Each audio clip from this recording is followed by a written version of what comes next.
মধ্যপ্রাচ্য সংকটেও চলতি অর্থ বছরের রেকর্ড $31 বিলিয়ন প্রবাসী আয়। সরকারি সুযোগ সুবিধা বাড়লেও বিনিয়োগে আসতে পারে সুফল, মত বিশ্লেষকদের।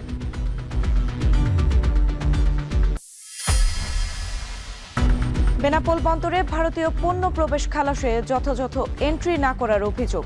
বিপুল পরিমাণ শুল্ক ফাঁকিতে কাটছে না রাজস্ব ঘাটতি।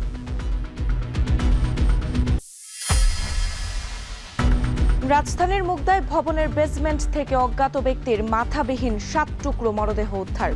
ঢাকা মেডিকেলে ময়নাতদন্ত, কারণ অনুসন্ধানে পুলিশ।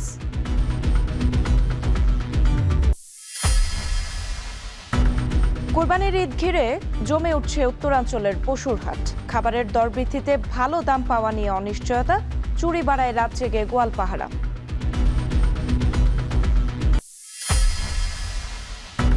এবং সৌদি আরবের আকাশে জিলহজ মাসের চাঁদ। 26 মে পবিত্র হজ, 27 মে মধ্যপ্রাচ্যে ঈদুল আজহা। মালয়েশিয়া, ইন্দোনেশিয়া, পাকিস্তানেও একই দিনে ঈদ।